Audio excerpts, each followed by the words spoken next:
Good evening, brothers and sisters. It's an absolute honor to join you once again.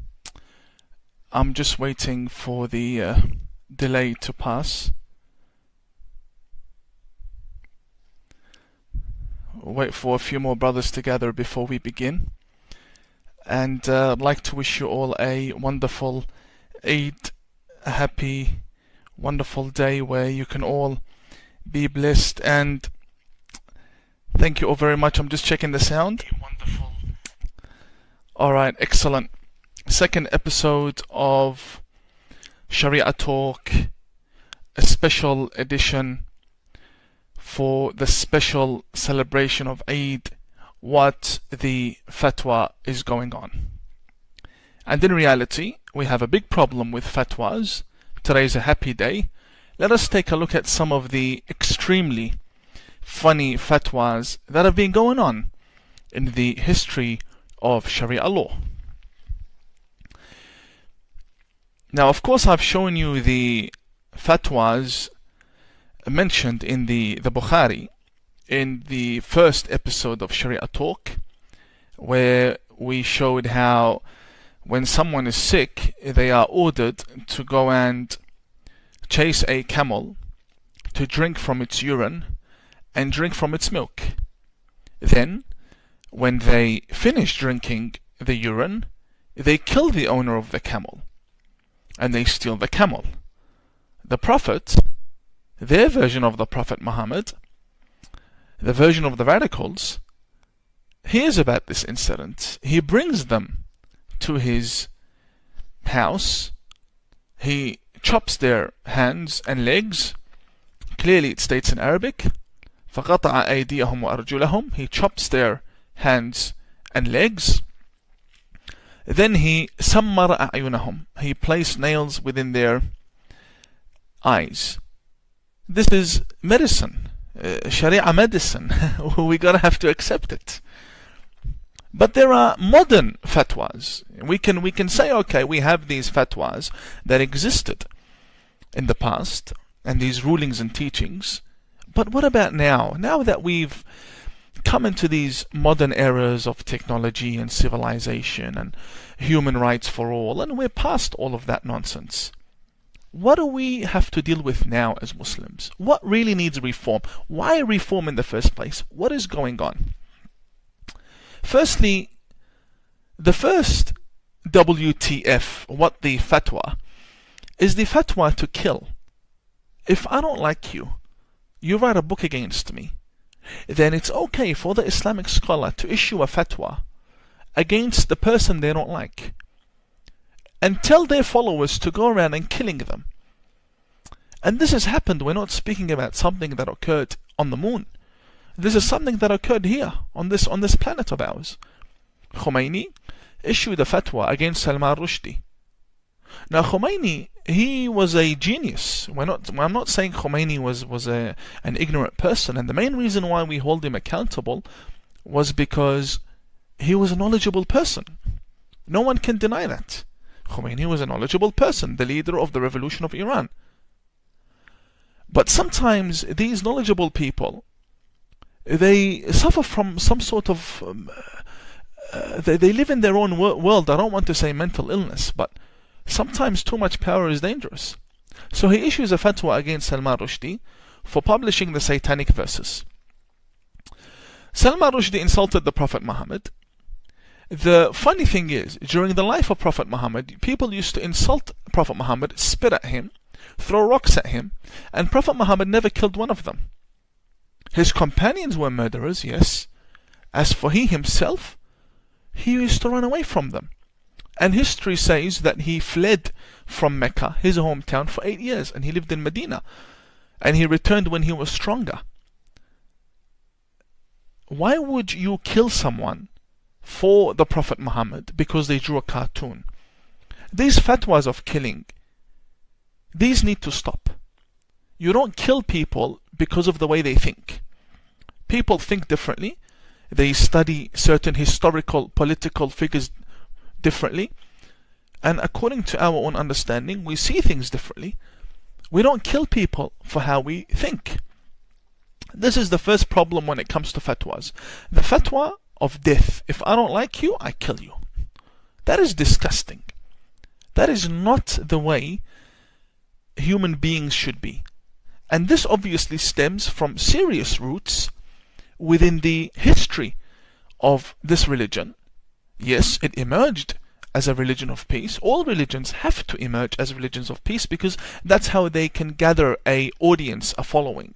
You emerge as a religion of peace, and now it's a religion of rest in peace. It's killing everyone, including people like myself. Therefore, this fatwa to kill needs to stop. The funny thing is, the fatwa to kill doesn't only extend to human beings they don't like. The fatwa to kill extends to anything they don't like. We have a Grand Mufti, or one of the main Muftis in Saudi Arabia. His name is Al-Munajjid, or Al-Munjid, depending on the pronunciation. The Yemenis call him Al-Mungid or Al-Munajjid. I call him Al-Munajjid. In any case, this man issued a fatwa to go and kill Mickey Mouse. What do you say to such a person? Honestly, and you go on Google and you type the Mickey Mouse fatwa to kill Mickey Mouse. Why? Because it's a mouse, and mice are to be killed in Islam.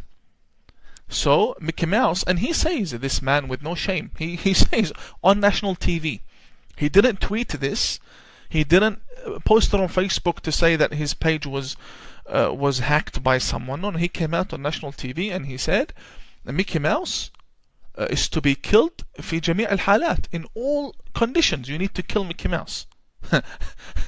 How do you deal with such a person? So now we have to kill Mickey Mouse and kill Tom and Jerry. How do you guys come up with these fatwas? I really don't know. After this was translated into English and there was outrage in the West, he came out speaking in English, basically reading, saying that he didn't mean Mickey Mouse, he meant any mouse. He didn't make it better. You haven't really made anything change. Anyone wearing a Mickey Mouse costume would be killed now because of your fatwa. It doesn't work like that. So the fatwa to kill extends to everything they don't like, even if it be a cartoon on television. You have to kill. The second issue is the issue of sex. This idea of sex and money and women is a serious matter when it comes to the development of radical Islam, the extreme version of Islam. It's very serious when it comes to promising them what they will receive in the hereafter. This isn't a joke. When you promise a young Arabian, hungry, young adult, you promise them 72 virgins, and they come up with these ridiculous statements that we were taught. That if her headband, if these 72 virgins, if one of them, their headband falls on this earth, the headband falls. From paradise, it falls, the headband comes through all the planets and lands on the earth. The whole earth would smell nice and beautiful like musk. Come on, man. Who are you fooling? Who are you fooling? My perfume smells a lot better than anyone that can fall from space onto this earth. Or anything that can fall. This is ridiculous. Ridiculous.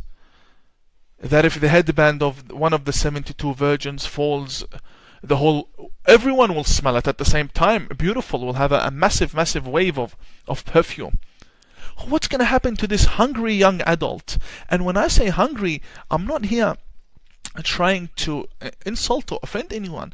This is serious talk. These people, they eat meat early in the morning. They eat meat. They're full of energy. They live off dates. In the time of the Prophet, one of the main meals was dates every morning. The dates are full of sugar. Where are they going to release all of this energy? You're telling them that if they kill a Jew, kill a Christian, they're going to get 72 virgins on top of dining in the restaurant up there with the Prophet Muhammad. Of course they're going to kill. They'll kill everyone. They'll kill themselves if they can. And we see it today with suicide bombings. It happens. It's not something that we're imagining. These things occur. And then we have the more ridiculous statements that every 72 virgin, every one of these virgins, brings along with her 141 other virgins. These are the ones you haven't heard about. Every virgin has another 141, and they're called the huriyat, that accompany each virgin. I know, what is this whole ideology for sex, and what's happening? Is this a religion of piety and spiritualness and love and care, love for your brother what you love for yourself, or you guys are just a bunch of horny people? Which one is it? Which one is it? Because when someone listens to you, that's exactly what they think. This is a religion of people who are sexually hungry. That's all they care about. They care about the promises that they're going to receive. These are ideas that need to be wiped out of the religion. These are myths. They don't exist. There's no 72 virgins. There's none of that. Yes, there's paradise where you can actually enjoy eternal happiness, and that's the positive energy, and you see your good deeds will reward you. These are things I can relate to as a religious man. But when you're telling me that if I kill someone I get 72 virgins, why? People on this earth are dating more than 100 if they want. It just doesn't make sense.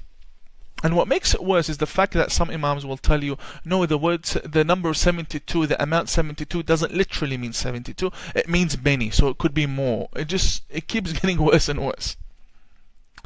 Now we have the other side of modern fatwas that drive all of these sexually hungry people to committing such acts, is the fatwa of jihad sex. Now you may wonder, what on earth, what the fatwa is jihad sex? It's basically when young Muslim girls from the UK, from America, from Australia, fly to Syria and Iraq to join ISIS to pleasure the ISIS warriors. Because women are weaker than men in the battlefield of ISIS. So in order for them to support these mujahideen, the jihadists, they can just offer their bodies. And ladies who thought of this as being the dream of their lives, she's gonna go and fall in love with a jihadi who will soon be a martyr, and then they can have kids and live a wonderful jihadi life. They go there, and the guy, he's sharing her around with all of his friends. She's not getting one, she's getting literally 72 guys, even more, that are being raped. There are cases where these young girls are confessing on YouTube, confessing on media, that are saying they've been raped more than 1,000 times, with no rest whatsoever. It's disgusting. And who issued this fatwa? This fatwa was issued by Dr. Muhammad al-Arafi, one of the prominent Wahhabi, Salafi, fundamentalist scholars now in Saudi Arabia. And he comes to Indonesia, comes to Australia, walks around in London, and he's ruined many lives. So now we have this whole jihad of sex. This very Araifi has another fatwa. What the fatwa is going on? He says that a father cannot sit with his daughter. A father cannot sit with his daughter without the presence of her mother. Why? Because the father is actually raised according to their society, their Saudi Arabian Islamic society. The father is actually raised to perv at every lady, because they taught from a very young age to perv. So it's reached a stage where Muhammad al-Araifi, the doctor of Saudi Arabia, needs to prevent this problem of fathers perving on their daughters, touching them, hugging them for too long, which has been reported, sleeping beside their daughters in a very sexual manner. He issued a fatwa saying that a father cannot sit with his daughter without the presence of her mother. This shows you that we're dealing with a serious matter of of engagement in spirituality and religion only to achieve sexual satisfaction, intimacy. That's the main goal. We don't want that to be the case. People shouldn't believe in God because there's a sexual reward at the end of the day, or that they fear God. You should believe in God because you love God and you want to believe in God. God should be worthy of worship. You shouldn't worship God because you fear God, or because God has promised you something. That's the problem. Then we have more. So this whole sexual fatwas, they start off saying, we promise you 72 virgins. With every virgin there's 140 somewhat virgins. If you are a father, you cannot sit with your daughter. Encouragement to join jihad sex. Then this applies to even another level. And this level is one of the most ridiculous things that anyone can come across in the whole study of religion, theology, doctrine, whatsoever, or even the deduction of jurisprudential rulings, Islamic rulings from the evidences or evidence, Islamic evidence, the Quran or the Hadith. This being that the fatwa says that a man should not allow his wife to sit on a chair, to sleep beside a wall. Why? Because the chair is male and the wall is also a male. And by her sitting on a chair or sleeping beside the wall, then she has slept beside a strange male. And this matter stems from the lingual issue when it comes to Arabic, because wall is ha'it in Arabic, ha'it or jidar, which mean wall, and chair is kursi. Both these Arabic words, kursi meaning chair and ha'it or jidar meaning wall, are masculine words, because certain languages have feminine and masculine words. And when you take the language, because it's a masculine word, you apply it to a wall, acting as though the wall is, you're treating the wall as a live being. And then you say that if a lady sleeps next to the wall, she slept next to a man, or sits on a chair, she sat on a strange man. So where do they go? Where do they go? Where do they sit? It doesn't make sense. And it only gets better. I'm just checking this out. It only gets better because they've gone to the extent to prohibit women eating bananas, eating carrots, eating cucumbers without chopping them. So as a woman, you cannot peel a banana and eat it. You can't chew on a carrot. You have to chop it up and then eat it. Why? Because of the sick-mindedness of the Muslim society in Saudi Arabia, or in any Islamic government that these Muslim nation follow their muftis in. So if you have a Muslim living in Australia or living in America, and they follow the jurisprudential rulings of the Mufti of Saudi Arabia, this would apply to them in Australia. This Sharia law would apply to them in America. That you cannot eat banana as a female without chopping it up. Otherwise it looks sexual. Now we're moving on to another issue, because when I speak about these matters, they say, well, Imam Tawhidi, we know this is the Sunni Wahhabi version of fatwas in Islam. Tell us about your faith, my faith. Tell us about the Shia fatwas. I'm pretty sure the Shias have fatwas that would be very interesting for the public to know of. I want to show you a fatwa issued by Imam Khomeini. Imam Khomeini is not a regular scholar. He's not a student. This man is a genius. This man ranks as one of the geniuses. In my opinion, he's a scholar that needs serious medical attention when he was alive. But not now. Now he's dead. He's the one that issued the fatwa against Salman Rushdie. These are the books written by Khomeini, who issued the fatwa against Salman Rushdie. This is the Sharia law of the leader of the Iranian Revolution, Al-Imam al-Khomeini, also known as Tahrir al-Wasila. I will be quoting or reading for you and also showing you volume 2 from Tahrir al-Wasila, volume 2,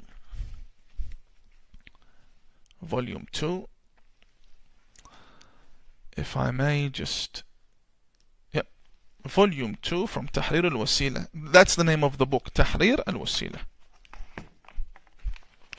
And I know many Muslims will say, well, he's not the only one that has this fatwa. Many Muslims will say, there are other scholars that have this fatwa. To me, it doesn't matter who has this fatwa, be it Khomeini or anyone else. I deal with status. This man ranks the number 1. This man represents Shia Islam. This man, whenever Shia Islam is brought up, his name is the first to be mentioned amongst every other scholar. We deal with the giants so that we can have a better outcome and a better result. This is the license of the print, printed by مؤسسة تنظيم ونشر تراث الإمام الخميني, printed by the Association to Print and Spread the Teachings of Imam Khomeini, book Tahrir al-Wasila, volume 2, as you can see, volume 2. And we're coming to page 255. 255, as I've marked in yellow for you. 255. Sharia law number 12. What does this man say when it comes to women? What does he have to say? This is the highest ranking scholar in Shia Islam. I don't care about politics. Politics aside, he was a politician, he was a leader of a revolution, he was this, he was that. To me, it doesn't make a difference. This man was a grand Ayatollah, and he ranked the first in the whole Shia world when he was alive, and until now he has followers that carried on following him from the time of his death until now. Issue number 12, he says, لا يجوز وطء الزوجة قبل إكمال 9 سنين. He says it's not permissible to engage in sexual intercourse, in sexual penetration with the wife before 9 years of age. So immediately after 9 years or at 9 years, according to him, you can. You can. But this is not surprising. We all know this. Then he says, whether it be permanent marriage or temporary marriage. Then he says, وَأَمَّا سَائِرِ الْإِسْتِمْتَاعَاتِ. As for other sexual pleasures. What do you mean, other sexual pleasures? He explains, كَاللَّمْسِ بِشَهْوَةٍ. Touching her sexually. So you touch the private parts of the young girl who is younger than 9 years old, and hugging her sexually. وَالتَّفْخِيذ. Thighing her. So stripping the underage 2-year-old, 3-year-old, 4-year-old, 5-year-old, 6-year-old, 7-year-old, 8-year-old, under 9 years old, stripping her, laying her on her back against her will, folding her thighs together and penetrating her thighs, thighing her. he says it's not permissible to have sex with a lady younger than 9. However, as for other pleasures, touching, hugging sexually, and thighing her, فَلَا بَأْسَ بِهَا, there's no problem in that. He says, there's no problem in that. فَلَا بَأْسَ بِهَا, there's no problem. Then he says, حَتَّى فِي الرَّضِيعَةِ. I want to pull my hair out when I hear this guy talk. حَتَّى فِي الرَّضِيعَةِ, even the little baby, the newborn baby. Newborn. I'm not joking. Here. Number 12. Number 12 here. The one that's highlighted. I don't know if you can see. Take this and you can translate it. Some of you viewers know Arabic. And over here on top he says, the first line on top, here he says, even the newborn child. Even the newborn child. You fold her legs and you penetrate her thighs. Then he says over here, but it keeps getting better and better. He says, but if he penetrates the girl before she's 9, وَلَوْ وَطَأَهَا قَبْلَ التِّسْعِ, if he penetrates her before the age of 9 and didn't take her virginity, so barely penetrated her, لم يترتب عليه شيء غير الإثم, nothing will happen to this man other than that he has sinned. He sinned between himself and between God. So there's no fine, there's no imprisonment, there's no accountability, there's no punishment, there's nothing. The man has sinned. For what? For molesting a child. That's all it is. You sinned between you and God. That's it, finished. Nobody gets involved. Then he says, and if he penetrates the young baby, suckling baby, to the extent that جعل, to the extent, I'm translating as I'm going because this is disgusting. He says that he rips the young baby to the point that the private parts are both joined now. Everything is ripped completely, destroyed. Because little babies, from what I'm understanding here, and what we know, they're fragile. You don't deal with a baby like that. When you have an adult man penetrating a newborn baby, then of course you're going to ruin her body. Then he says, if he rapes the girl, then we tell him to stop. حرم عليه وطئها. Then in this case, حرم عليه وطئها. He can no longer penetrate. So he's not preventing him from it from the very beginning. He tells him, if you do it, then you stop. Why would you let him do it in the first place? Then he says over here, بل, and we're still speaking about the young little toddler, newborn. بل وإن تزوجت بعد الطلاق على الأحوط ويجب عليه دية الإفضاء. He says, Imam Khomeini says, if the young baby that has just been thighed or raped, if she's divorced and she goes to marry someone else, this baby, she's not going to be raped once or twice. She's going to be raped several times. And if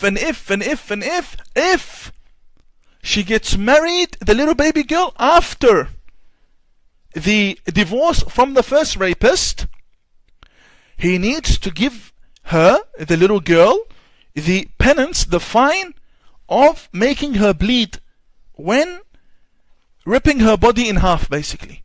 When taking her virginity away. And this whole thing is talking about baby. We're not speaking about an adult lady. This is all about little girls. Little girls. And someone will, from his followers, from his followers will say, yeah, all the scholars believe in this. Then that's your problem. You don't justify this by telling me there are 100 scholars that say this, not only him. I'm dealing with the big giant over here. Of course, if the giant says it, everybody else is going to say it. This is not something. I read it for you again. He says, it's not permissible to have sexual intercourse with a lady before 9, but you can hug her, touch her, thigh her, sexually touch her and thigh her. There's no problem in that, even with the newborn breast feeding the suckling child. No problem. And if you do penetrate the girl, the little newborn girl, nothing is wrong with that. You just get a sin. You have sinned. Repent. But if you have damaged her body, then you should stop. And if she gets married to someone else after you, a little baby gets married to someone else after you, then you need to give her the fine. And where's the dad of this girl? Married off. The little baby is being married off to these men, barbaric men. Tahrir al-wasila. We're not making this stuff up. You can't make this up. This is published and taught. Published by the government of Iran. There's their logo. This is the body that publishes the teachings of Khomeini, one of the greatest Shia scholars. Who are we kidding? Who are we kidding? This happens. And this has happened. This has happened. We don't want to get into the details. We do not want to get into the details. But if people want to bring up the details, we'll bring the details. We will bring the details. Because it's very graphic and very disgusting. But this happens. It happens because giants like this allow it to happen. Another Shi'i, so-called Shi'i scholar, Makarim Shirazi. A quick Google search about the Grand Ayatollah Makarim Shirazi. This Makarim Shirazi, I'll speak about him in my book, not now. There's a history between me and Makarim. And there's a reason why I left his office. And if people want to say that Tawheedi has nothing to do with Makarim Shirazi, or that he made his way through his office and tricked them like the statements they've been making, this Grand Ayatollah, I know him personally. And if someone wants to deny this, I'll pull out the bank statements and the receipts that I have from Iran, where he used to pay me for my work for him. I'll bring them all out. It's not much, but there is evidence that he used to pay me. And he's very well organized. There were bank transfers from his office, and I will show the world. So don't play around. For a very long time, I used to manage his books. This man is a psychopath. Absolute psychopath. And we'll get to that later on in my book, not now. I will not speak about Makarim now. Makarim al-Shirazi, the Grand Ayatollah Makarim al-Shirazi. And there's a reason why I used to work for him. There's a reason why. It has something to do with my imprisonment and me needing to seek protection while studying. And he has a history. Him and his son have a history. Speaking to my father when we had the mosque in Perth. And there's a long story. I'll get to that in my book. Makarim al-Shirazi says that using high-speed internet is forbidden. Is haram. Not halal. Not allowed. You cannot use high-speed internet. Then when you go to his website, Makarim, MAKAREM.IR, he has one of the best websites amongst all the Grand Ayatollahs. And I was there in the office when the people were working on the website. This is going back 2011, 2012. And he spent 13 million tumans on his website. 13 million tumans at that time, I remember, was around $4,000 to $5,000. It's not a lot of money for someone like him who ranks like the Pope. But come on, you spending $5,000 on a website. This website's not going to function on dial-up. It's going to function on fast-speed internet, on NBN, on broadband. So how can you have a fast, if you don't have a fast internet, how are people going to come onto your website? You want people to surf your website on slow internet? And what is your problem with the internet in the first place? Why are you against knowledge? Why are you against anyone accessing knowledge? Why do you want to slow down people's intellectual growth? All you have to do is Google it. Makarim prohibiting internet, fast speed internet, something along those lines. The articles will come up. This man has another foolish fatwa that says smoking is illegal. You cannot smoke. Smoking is illegal.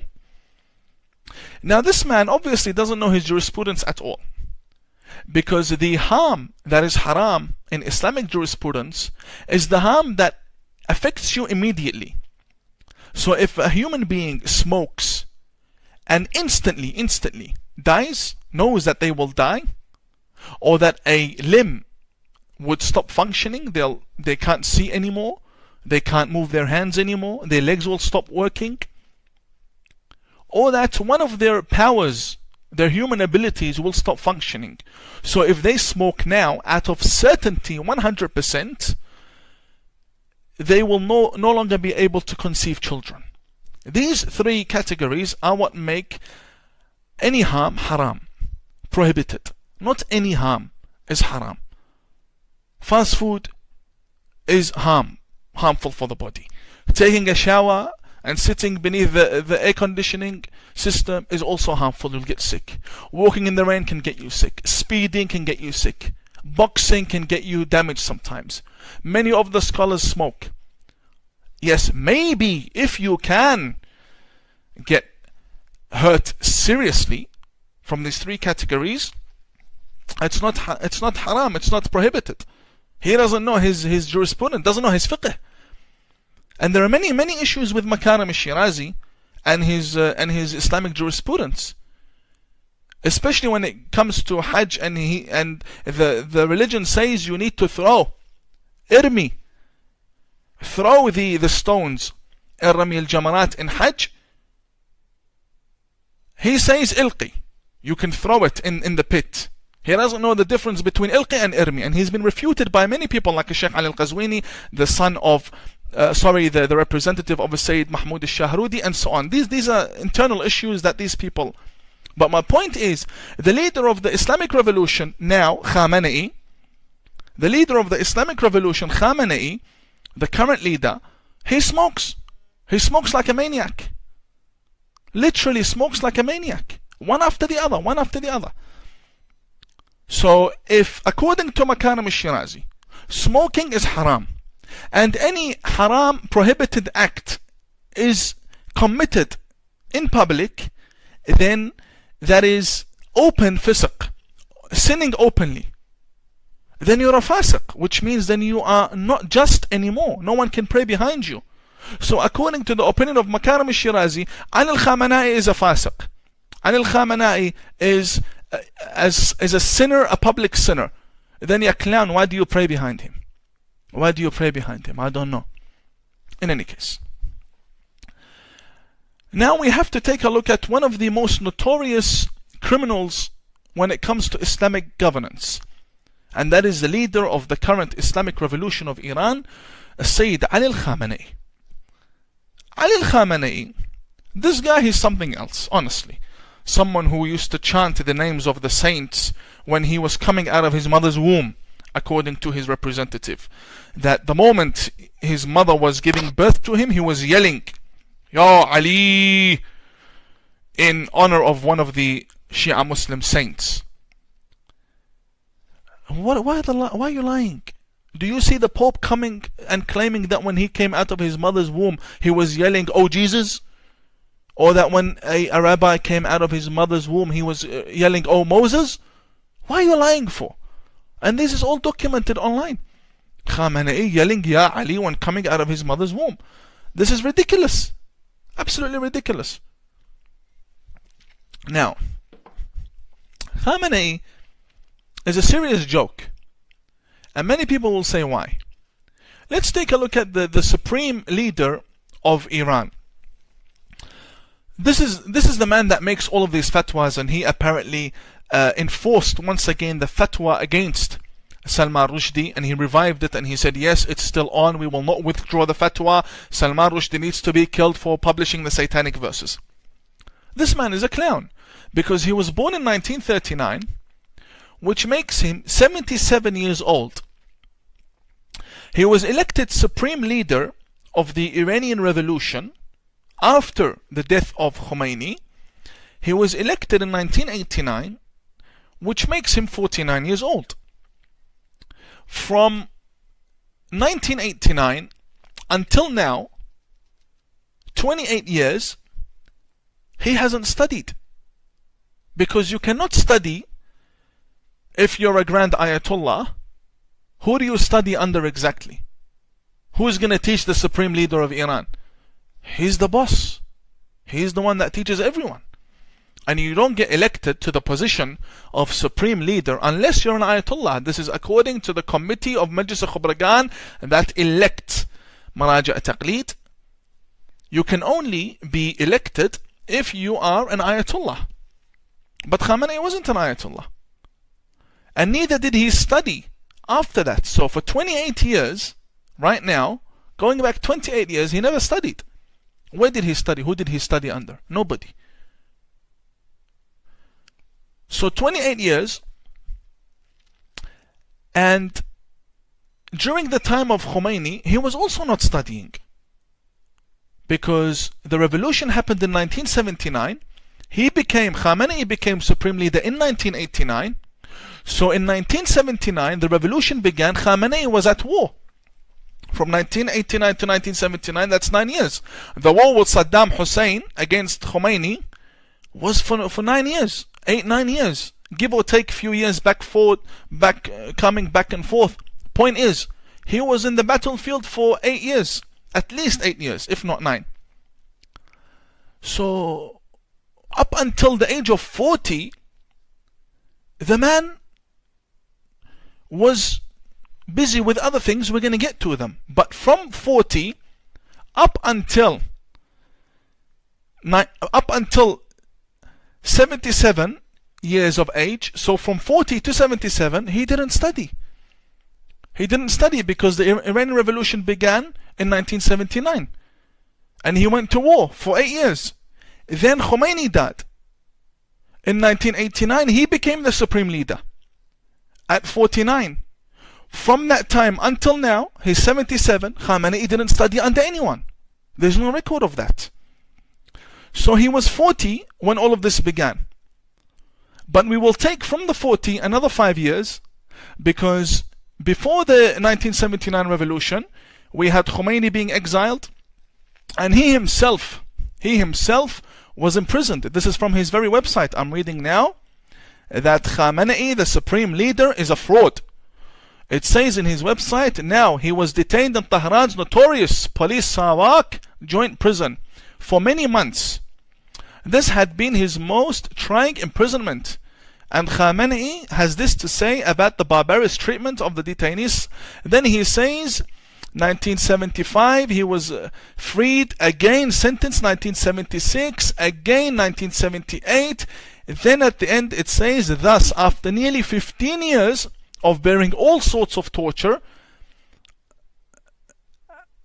at the hands of the agents of the Shah's bloodthirsty regime. So for 15 years, according to his own website, the man was busy before the revolution. For 15 years he was working as an activist against the revolution. But we will leave the 15 years. We'll take only the last 5 years from the 40 remaining years. We only have 40 remaining years now to see if he studied or not. We'll take 5 years from it, because Khomeini was getting ready, he was exiled to France, Khamenei was imprisoned. This whole 5 years time, we'll take it from the 40. We have now 35 years clean. I'll give it to Khamenei clean. In order for someone to become a mujtahid, you need to study at least 30 years. At least 30 years. A proper mujtahid. 30 years. Anyone who studies less than 30 years is not a mujtahid at all. At least 30 years. Yes, there are exceptions, but in reality, Khamenei is not Alam al-Halli to be a mujtahid at 12. He's not Alam al-Halli. We have exceptions, but in a normal situation, 30 years is the required required period for someone to study. Khamenei didn't study for 35 years. Why? Because he began studying in 1957. His biography on Wikipedia says he began studying Quran at 4. Quran isn't Islamic science. He was probably memorizing, and I will give him credit. He's a good Quranic reciter. I'll give him the credit for that. But he didn't study usul. He didn't study principle. He didn't study jurisprudence. He didn't study anything when he was 4. He didn't. There's no record of that. He did not study, and he studied Quran.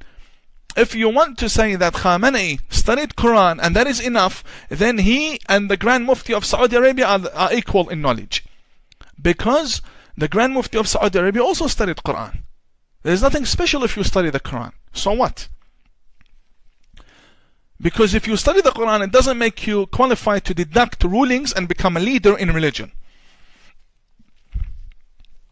So he began studying where? In Najaf, in Iraq, when he was 18. When? In 1957. For how long? For 1 year. And he came back due to his father's health. Then in 1958, he began studying in Iran under the Grand Ayatollah Burujerdi and Khomeini. Khomeini has said all talk, chat, politics. Amma Burujerdi, you're kidding me. You have to be kidding me. You have to be kidding me. Burujerdi doesn't teach basics. Burujerdi teaches Bahath Kharij.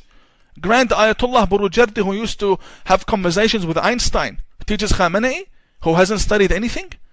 What will Khamenei understand from Burujerdi's lessons to begin with? Nothing. Zero. Atrash bizzaffa. Nothing. Burujerdi is deep science, deep principle, deep knowledge. Khamenei, coming from Quranic classes, sits under Burujerdi, skips all of the basics. For what? It doesn't make sense. So, if he started at 18,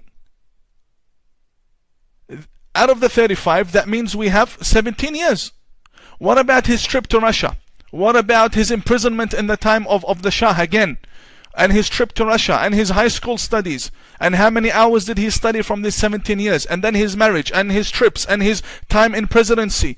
What are you going to get from a 10-year time studying when you're a busy person?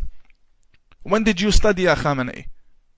When did you become mujtahid? How do you become mujtahid in 10 years? Even if we said you studied full time, you still won't become a Grand Ayatollah in 10 years. No, and he wants to be the greatest Grand Ayatollah and the supreme leader for the Milky Way in broken 10 years. Not going to happen. Not going to happen. And then he says, no, and all of this, and he wants to come head to head with the Grand Ayatollah Sistani. And he wants to come head to head with the Grand Ayatollah Wahid al-Khurasani. Not going to work. No one's going to take you seriously. Yes, because of your power, they will take you seriously. But you're a fraud. All of the Islamic leaders are frauds. They didn't study anything. And it says here in his biography, Khamenei is considered very sensitive to criticism. Public criticism of Khamenei has been described as a virtual guarantee to a prison sentence, Of course. Because he knows himself very well. Khamenei knows himself very well. He hasn't studied anything. So in Iran, you can, as an atheist, you can publish a book denying the existence of Allah, and nothing will happen to you under Islamic government. You, as a Sunni Muslim, you can publish a book denying the virtues of Fatima to Zahra, the daughter of Prophet Muhammad. Nothing will happen to you. But if you criticize Khamenei and you say, I don't like his beard, you get to go to prison. It doesn't make sense. This is injustice. And he's a fraud. Very clear. The facts say, not me. This is the fact. This is his biography. The fact. At least the ABC, thank you very much, at least the ABC confirmed that Imam Tawhidi was overseas studying for 9 years. At least for 9 years, Imam Tawhidi, confirmed by the ABC, he was studying, but not under Jama'at al-Mustafa, and the response is coming on the way.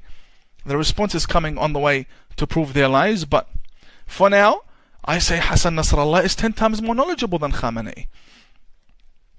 Another what the fatwa. Ibn Baz, who is a prominent Sunni leader, says it is illegal, you get killed, illegal to say the earth rotates. Ibn Baz, very well known, says it is illegal to say that the earth rotates. The Islamic Council,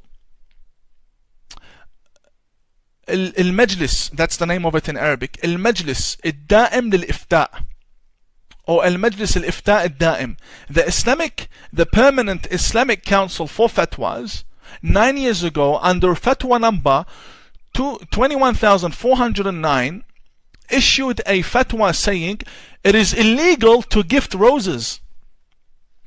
What the fatwa, man? Why? Why? Roses. It is illegal to give roses because the scent of the rose, it arouses the sexual desires of the people. Ibn Uthaymeen, who is another mufti, says learning and speaking English is illegal. You cannot speak English. It is the language of the kuffar, the language of the infidels.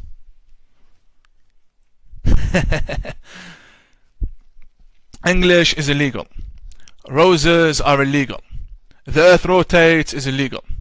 You publish a book, you get killed. You criticize the leader, you get killed.